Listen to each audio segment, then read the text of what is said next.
Oh, Mr. Sun, Sun, Mr. Golden Sun, please shine down on me. I didn't know everything that being a single mom entailed. Having to figure out how to afford childcare, how to work full-time, how to, just balance life. We met. A year later, I proposed to him. And then a month after that, he enlisted in the military. And then 2 weeks after that, we bought the house. And then we found out we were pregnant. And it was like bam, bam, bam, bam. And it didn't stop. Yeah, it still hasn't stopped. Bubblegum in a dish. How many pieces? I have 3 kids. They're all under the age of 8. So I work 3 jobs just to make ends meet. Experts say energy bills shouldn't exceed 6% of income. Okay, you guys ready? Most Americans spend 3.5%, but for many, that number is more like 20 to 50%.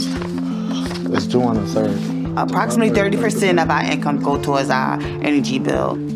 Inefficient heating and cooling, lack of weatherization, and older appliances add to the burden. In 20 days, I'll be out of a job. I'm scared of how we're going to support a family of 4. This is a new one.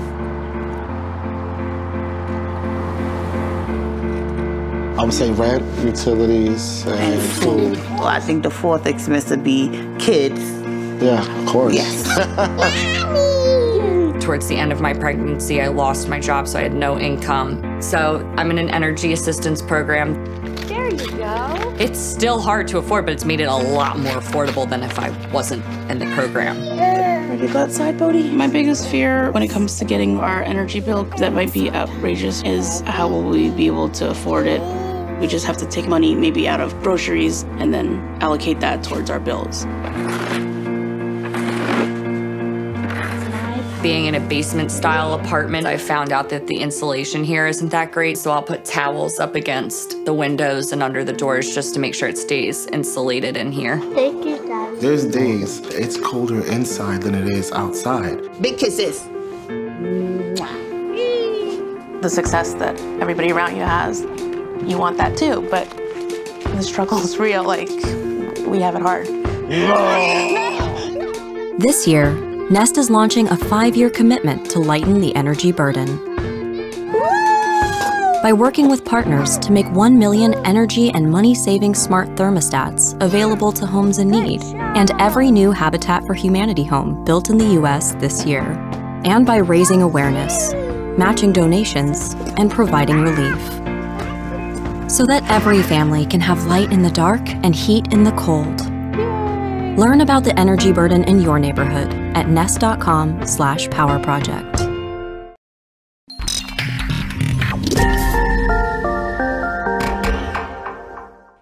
Hello and welcome to this week's show. Well, from our recent trip to the US to attend the Inman Connect conference in New York, I can say that interest in how real estate is marketed in Australia and New Zealand is very, very high. We now have a huge following from all of our shows in the USA, and particularly anything that deals with marketing and auction. And that's why I was particularly interested in the auction being conducted in Australia, where bidders are going to be able to make payments for what is a luxurious 841 square metre property located in Casuarina, New South Wales, in both Bitcoin and I think it's Binance, another coin. I don't know what it is. Anyway, we'll find out. The bidding's going to begin at 11 o'clock this Saturday. James Pratt is the CEO for the James Pratt Auction Group, and he, in fact, will be the auctioneer. G'day, James. Kevin, thanks very much for having a chat again. Good. What's it called? Bitcoin and Binance, is it? Bitcoin and Binance Coin. Binance. Okay, good. Got it correct. So how did you get caught up in this one, mate? What drew you to doing a cryptocurrency auction? Well, I mean, where it all sort of eventuated is I was over in the US and took a quick trip to Vancouver. Very good friend of mine, Lisa's son. She's a very well-established realtor over there. She said, look, I'm going to connect you with New Yen, which is a blockchain group. And then from there, it sort of pieced back. They have a property in Australia that needed to be auctioned. And the pieces all fell into place. But I think I'll tell you the one thing I took away from that is just the fact that when you're over in Vancouver and that sort of cryptocurrency space is quite progressive, They weren't talking about it like a pipe dream or this would be a fun experiment. They were talking about it like, look, we've got the technology. We just have another piece, which is we don't understand the auction side. Yeah, cryptocurrency, I want to ask you about how that's going to work. We'll get into that in just a moment. But just on that point about response, what sort of response have you had from buyers so far? And is it more from overseas than it is from Australia? You know, it's been a mixed bag. There's been quite a few people in Australia that have come out that I would say wouldn't have come out for a regular auction because they've got cryptocurrency sitting there. They don't know what to do with it. But then there has been like a steady increase. Probably the most common is either China or the USA, where we're seeing the most overseas buys. But from right around the world, it's a positive response. Industry-wise, I mean, there's always going to be a little bit of pushback from, you know, the old sort of setup establishment.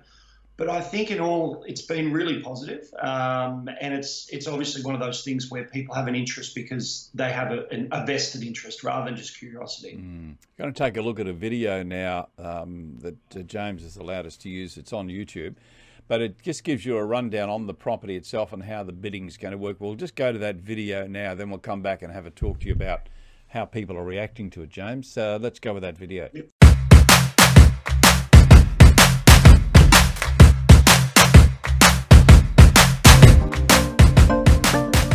I'm James Pratt. Join us on April the 8th for a world first in real estate. Set here in Australia, we're going to hold the very first live cryptocurrency real estate auction with a live auctioneer taking bids on the house. Now, how this is going to work, James Pratt Auctions will be handling the auction. Listing agent Nick Weatherith, who's going to join me here, he's handling the campaign leading up to the auction. Nick, tell us a little bit about the property. Thanks, James. I'm very, very excited to present this home to market buyer auction. The striking new residence sets new benchmarks for design excellence and ultimate livability. I'd be so pleased to bring you through for a look, so contact either of us today. Now, once we've had the auction, how do you actually pay in cryptocurrency? So this is introducing world first technology in the real estate space designed for cryptocurrency, Nuyen. Now, with me from Nuyen, we have the president and the vice president, Greg and Ryan, just to tell us a little bit about the process to expect post-auction. Great, thank you, James. Nuyen Blockchain Corporation is really excited and proud to be hosting this world-first live Bitcoin property auction held at this prestigious home on April 8th at 11 a.m. One of Nuyen's pillars is its internal trading desk for institutional products and services, OTC transactions, and indeed luxury asset sales such as this. Once the sale has been completed, Nuyen's internal and secure exchange will then be responsible for facilitating the liquidation of the coins themselves and of course releasing them back to the market. We're really excited about this opportunity. At Nuyen, we're a vertically integrated company where we mine, produce and facilitate gateways for cryptocurrencies like Bitcoin to be used. It is quite exciting to be part of and creating the future of borderless transactions with properties. So join us on April 8th. This is going to be the first time in the world accepting cryptocurrencies such as Binance Coin and Bitcoin. And with a live auctioneer is taking place. We can't wait to see you on April the 8th. Thank you very much. On behalf of everyone, we look forward to you watching.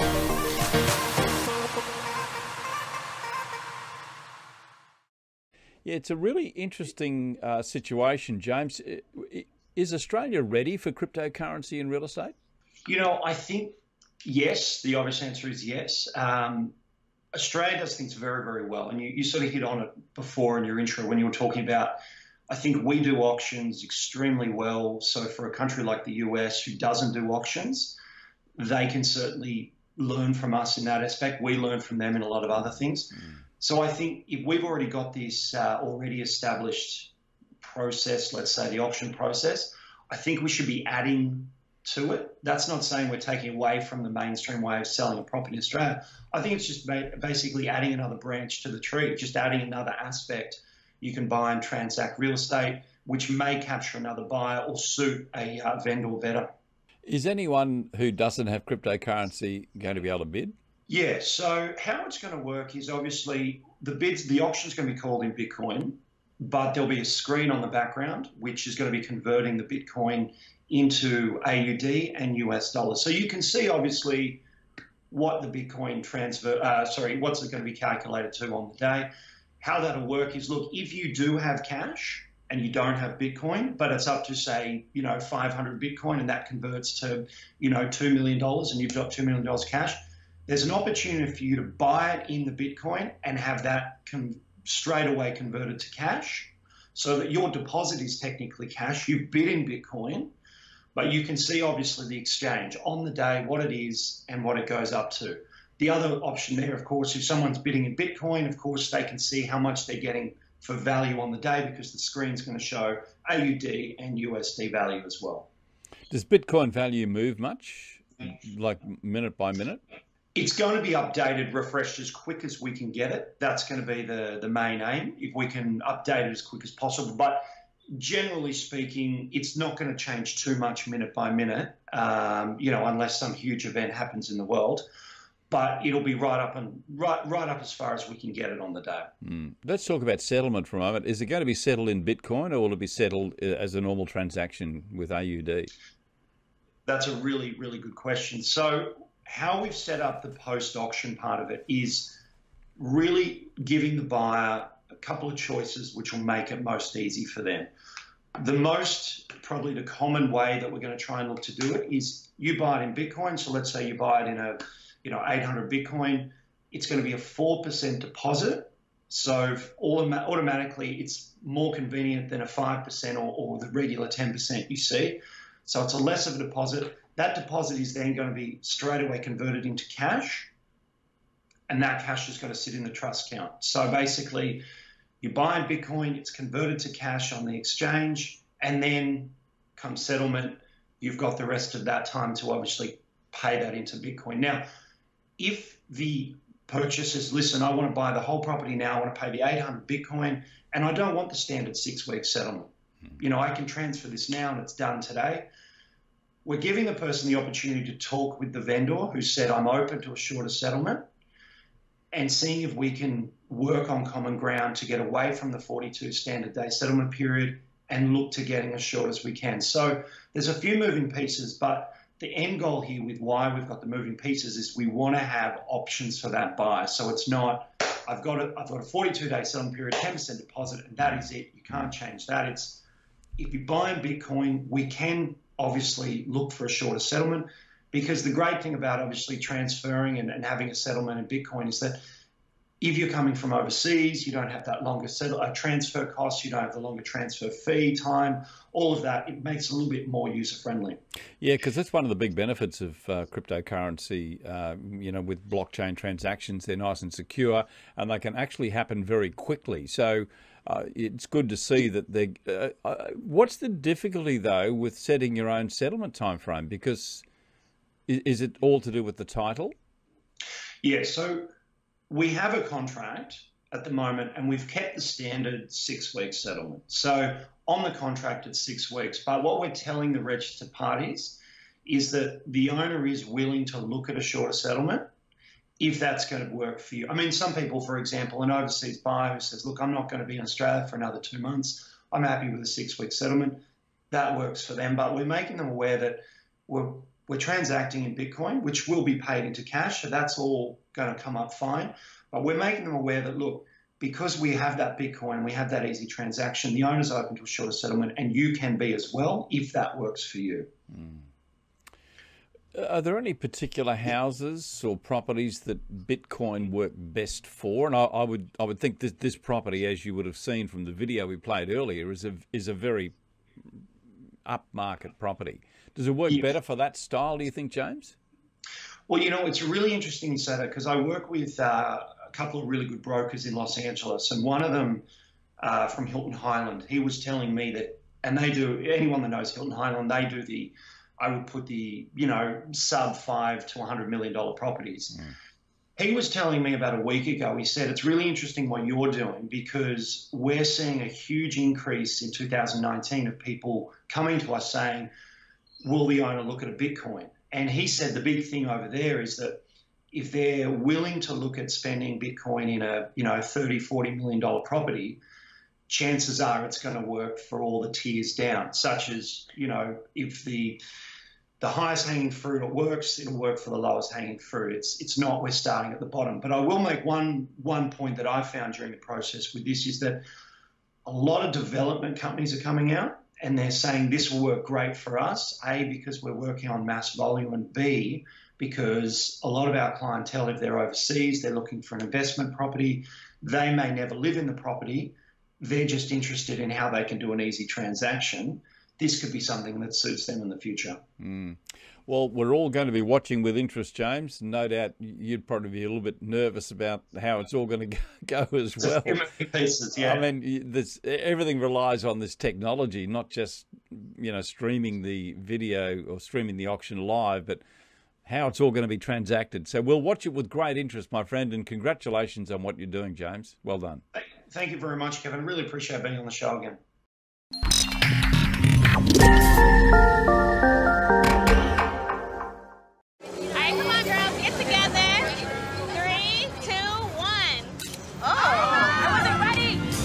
Let me try again. Ready? Go, go, go! Sorry, bro. Think of all we had before. Oh, let's get a group photo. Let me Ready? try once more. Oh, I did not get that.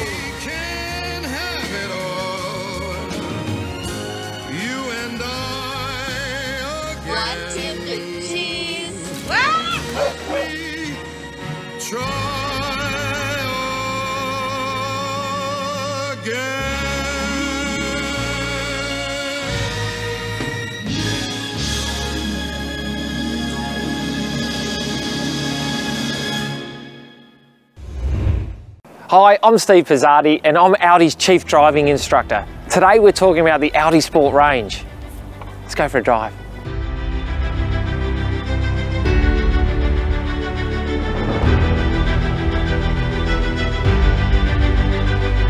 Audi Sport has a long and rich history. It used to be known as RS, literally German for race sport. And they've set world land speed records, they completely revolutionised rallying, and they've completely dominated endurance racing.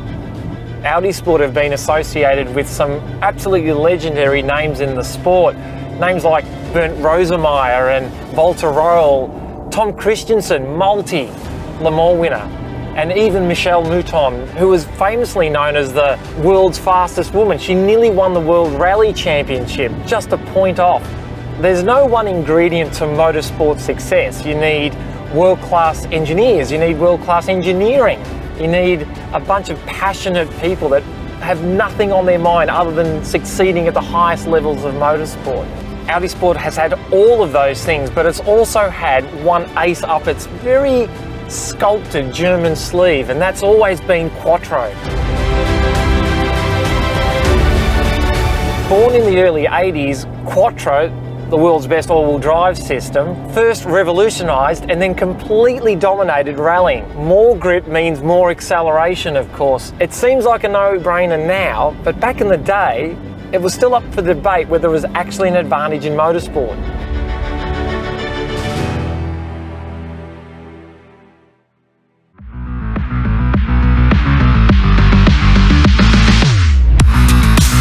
The Audi Sport range has a really broad cross-section of cars. You've got the RS3, the compact street fighter, the RS4, the icon in many ways, the RS5, that's the scalpel of the range, the RS6, the Continent Crusher, and then the RS7, that's a Continent Crusher that's had a haircut, and there's also the TTRS, a completely unique car. No one else in the world has got a straight 5-cylinder turbocharged engine, Quattro all-wheel drive, low and wide as that.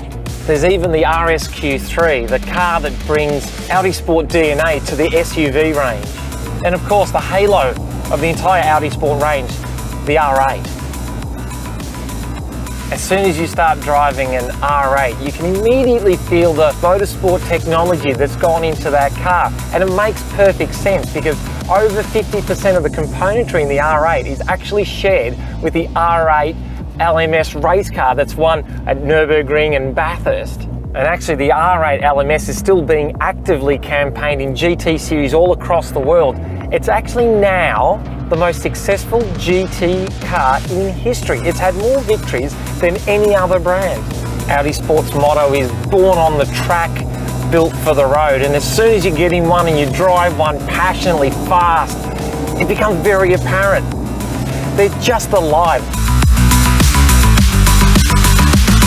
So whether you're a motorsport enthusiast or someone that's passionate about driving fast cars, or someone that loves the technical aspect of cars and the engineering behind it, there's a car for everybody in the Audi Sport range.